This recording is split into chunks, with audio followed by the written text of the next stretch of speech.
જય હિન્દ દર્શક મિત્રો, હું જમીલ પઠાણ. આપ જોઈ રહ્યા છો તીર સમાચાર. વાત કરીશું પહેલગામ આતંકવાદી હુમલાની ઘટનાને સખત શબ્દોમાં વખોડી આતંકીઓ સામે કડક કાર્યવાહીની માંગ સાથે છોટાઉદેપુર નગરમાં મુસ્લિમ સમુદાય સહિત વિશ્વ હિન્દુ પરિષદ અને બજરંગ દળ દ્વારા આપવામાં આવેલ કાર્યક્રમની જી હા, પહેલગામ આતંકવાદી હુમલાને લઈ દેશભરમાં લોકોમાં આક્રોશ જોવા મળી રહ્યો છે.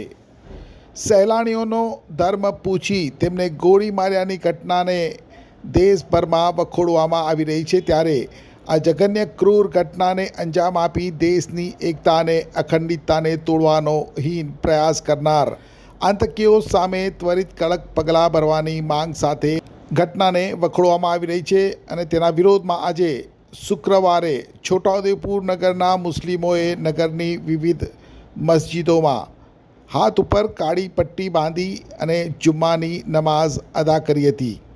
અને આ ઘટનામાં શહીદ થયેલ નિર્દોષ નાગરિકો અને તેમના પરિવાર માટે ખાસ દુઆ કરવામાં આવી હતી.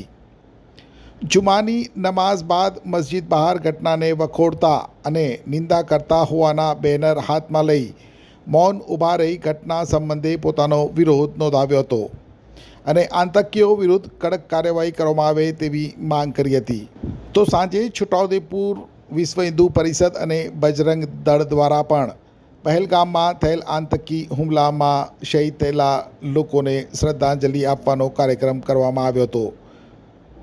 નગરના ઝંડા ચોક ખાતે હાથમાં મીણબત્તી રાખી હનુમાન ચાલીસાના પાઠ કરવામાં આવ્યા હતા. 2 મિનિટનું મૌન પાડી અને શહીદોને श्रद्धांजलि अर्पण કરવામાં આવી હતી. विश्व हिंदू परिषद बजरंग दल द्वारा आज श्रद्धांजलि का कार्यक्रम हुआ। श्रद्धांजलि के कार्यक्रम में हनुमान चालीसा का पाठ और 2 मिनट का मौन रखा। आपकी क्या मांग है? जो हमला भारत में हुआ है ऐसा दूसरी बार ना हो और उस पर सख्त से सख्त पगले लिए जाए सरकार के द्वारा। क्या नाम है? चेतन मालू, छोटाउदेपुर जिला मंत्री, विश्व हिंदू परिषद।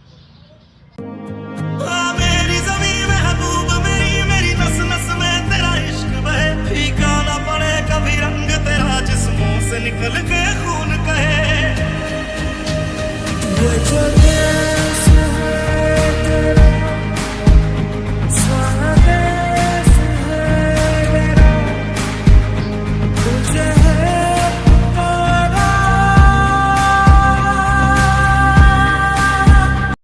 છોટાઉદેપુર સહિત રાજ્ય, દેશ અને દુનિયાના સમાચાર જોવા માટે સબસ્ક્રાઈબ કરો તીર સમાચાર અને બેલ આઇકોન જરૂર દબાવો.